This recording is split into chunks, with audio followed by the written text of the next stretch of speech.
Değerli şagirdlər, abituriyentlər, müdavimlər, izləyicilər. Bu dərsimizdə vasitəsiz nitqdən danışacağıq. Vasitəsiz nitq özlüyündə asan bir şeydir. Yəni, başa düşürük ki, bir şəxsin öz nitqində başqasının nitqini olduğu kimi işlədərsə, buna vasitəsiz nitq deyirik. Yəni, müəllifin öz nitqində başqasının nitqini olduğu kimi işlətməsi vasitəsiz nitq adlanır. Burada çətin məqam vasitəsiz nitqdə durğu işarələridir. Çünki biz bilirik ki, yazı səsli dilin norma ilə qavrayışını təmin edən işarələr sistemidir və bu ən çətin işarələr sistemi vasitəsiz nitqdədir. Vasitəsiz nitqdəki durğu işarələrini öyrənmək üçün müəllif sözünün M hərfi ilə vasitəsiz nitqin V hərfi ilə işarə edilməsi çox məqsədəuyğun və sərfəli bir üsuldur. Əvvəlcə bilməliyik ki, müəllif sözü M hərfi ilə vasitəsiz nitq V hərfi ilə işarə olunur və onun üstündə də biz sonra durğu işarələrini öyrənəcəyik. Bu lövhədə siz görürsünüz. Yəni bu yazını, lövhədəki yazı vasitəsiz nitq və müəllif sözünü anlatmaq üçündür. Burada belə bir misal yazmışıq. Hərsən ki, buna statda deyirlər. Məmməd Əmin Rəsulzadə demişdir. Burası müəllif sözüdür.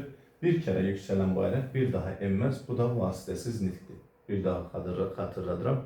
Müəllif sözünü M hərfi ilə, vasitəsiz nitqi V hərfi ilə işarə edirik. Buradakı cümlədə də biz müşahidə edirik. Məmməd Əmin Rəsulzadə demişdir. Bu M-dır. Müəllifin sözləridir. M hərfi ilə işarə etmişik. Bir kərə yüksələn bayraq bir daha enməz. Bu da V-dır. V hərfi ilə işarə eləmişik. Və bu sxem də gördüyünüz kimi burada bir kərə yüksələn bayraq bir daha enməz. V, Məmməd Əmin Rəsulzadə demişdir. M hərfidir. İndi biz bu M-V-ni öyrənəndən sonraki müəllif sözü M hərfi ilə vasitəsiz nitq V hərfi ilə işarə edilir. İndi durğu işarələrinə baxaq.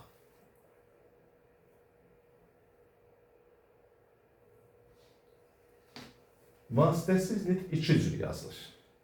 Bir, müəllifin sözündən sonra gəlsə dırnaqda V ilə.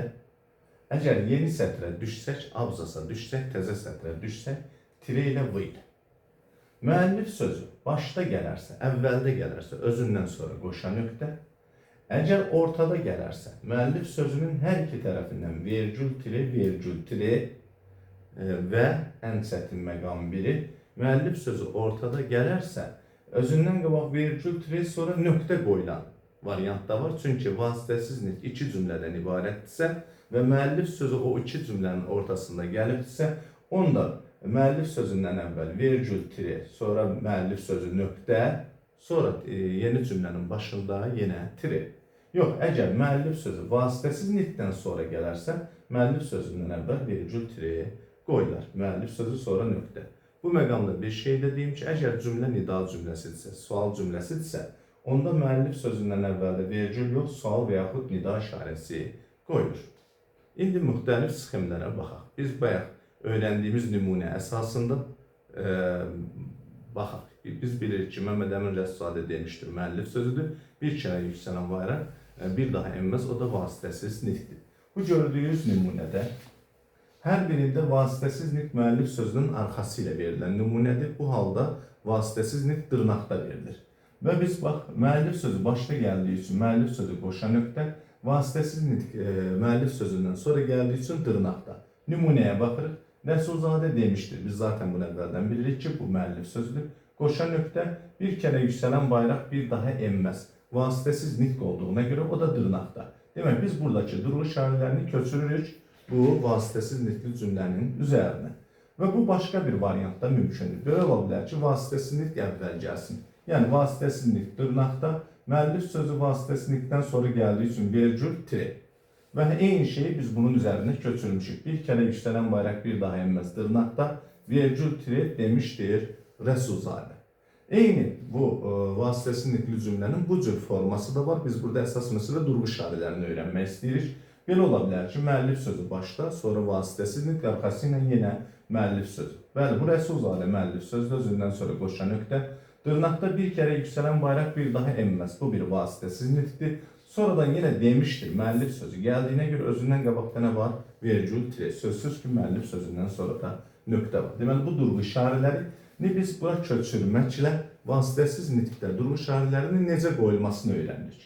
Və yaxud elə olur ki, müəllif sözü vasitəsiz nitqin ortasına girər. Yəni, burada gördüyünüz Rəsulzadə demişdir. Rəsulzadə demişdir, müəllif sözüdür. ve vasitesiz nitkin ortasında olubdur. Bir kere yükselen bayraq bir daha enməz. Nə baş veribdir? Gördüyünüz kimi müəllif sözünün əvvəlində və sonunda vergül tire var. Ona göre həmin bu vergül tireləri köçürmüşük bura. Burada kompüterin işarəsi durub. Bir kere yükselen bayraq vergül tire. Resulzadə demiştir müəllif sözü. Onun yenə vergül tire bir daha enməz. İkinci, daha başka bir sxema baxaq. Müəllif vasitəsiz növbələşməsidir bu. Müəllif sözü başda gəldiyi üçün yenə qoşa nöqtə, vasitəsiz nitq arxası ilə gəldiyi üçün dırnaq açılıb, ortada müəllif sözü olduğu üçün onun hər iki tərəfindən nə var? Vergül tire, vergül tire. Baxırıq, sonra yenə vasitəsiz nitq davam elədiyi üçün bu vasitəsiz nitqdir. Durğu işarələri eyni ilə burada köçürmüşük bura. Rəsulzadə, qoşa nöqtə, yəni müəllif sözündən sonra qoşa nöqtə, dırnaq açılıb, bir kere yükselen bayraq. Buradan sonra müəllif sözü gəlir. Demiştir. Onun hər iki tərəfindən görürsünüz. Vergül tire, bir daha enməz, dırnaq bağlanıb, nöqtə. Və yaxud bunun başqa bir nümunəsinə baxaq biz. Deməli, vasitəsiz nitq əvvəldə, ortada müəllif sözü, sonra müəllif sözü sonunda. Yenə dırnaq açılıb, vasitəsiz nitq başda, bir kere yükselen bayraq. Rəsulzadə müəllif sözü ortaya düşdüyü üçün hər iki tərəfindən vergül tire, bir daha enməz. Ondan sonra dırnaq bağlandı, vergül tire demiştir. Gördüğümüz gibi bu Rəsulzadə demiştir, müəllif söz olduğu için. Rəsulzadə ortada gələndə hər iki tərəfindən vergül tire demiştir də, axırda gəldiyi üçün ondan qabaq vergül tire. Deməli, dırnaqlar vasitəsiz nitqə görədir, bu vergül tirelər müəllif sözünə görədir. Başqa bir nümunəyə baxaq. Dedik ki, dərsimizin lap başında demişdik ki, bəzən vasitəsiz nitq iki cümlədən ibarət olur. Belə cümlələrdə əgər müəllif sözü vasitəsiz nitqin arasına düşübdürsə, ikinci vasitəsiz nitq böyük hərfdən başlayacaq, tire ilə başlayacaq, müəllif sözündən sonra nöqtəyə qoyulacaq. Burada baxırıq bu nümunəyə. Uşaq israrla dedi. Bax, uşaq israrla dedi müəllif sözüdür. Birinci müəllif sözündən sonra qoşa nöqtə var. Dedi ortaya düşüb, amma arkası ilə gələn özü bir müstəqil cümlə olduğu üçün burada dediden sonra nöqtə qoyulub. Yəni bu sxem bu cürdür. Yəni bu tipli cümlələrdir. Əgər vasitəsiz nitq iki cümlədirsə, ikinci cümlə böyük hərfdən başlayır və onda müəllif sözündən sonra nə qoyulur? Nöqtə qoyulur. Uşaq israrla, qoşa nöqtə vasitəsiz nitq başladığı üçün dırnaq açılır. Çatmaq istəyirdim. Arkası ilə müəllif sözü gəldiyi üçün vergül tire müəllif sözü. Amma sonraki cümlə yarımçıq cümlə deyil. Təzə yeni bir cümlə olduğu üçün ona görə dediden sonra nöqtə qoyuruq. Yenidən tire, yollar bağlı idi. Və sxemi də gördüyünüz kimi bu şəkildədir. Bu sxem, o sxem bizə nəyi öyrətmiş olur? Nöqtəli vasitəsiz nitqi. İndi vasitəsiz nitqin təzə sətrə düşdüyü nümunəyə baxırıq. Baxaq. Təzə sətrə düşdükdə, Rəsulzadə demişdir, təzə abzasdan vasitəsiz nitq. Bu vaxtı dırnaq işarəsindən istifadə olunmur. Bax, gördünüz, mən düzdür, burada arkasında yazmışam. Zaten test nümunələrində də bu v-nı aşağıya salmırlar. Yəni, müəllif sözü qoşa nöqtə arxası ilə tire, v, nöqtə. Yəni, bu vasitəsiz nitqin sxemidir. Yəni, təzə sətrə düşən vasitəsiz nitq tire ilə olur, dırnaq işarəsi ilə olmur. Yəni, Rəsulzadə demişdir, təzə sətirdən tire, bir kere yükselen bayraq bir daha enməz.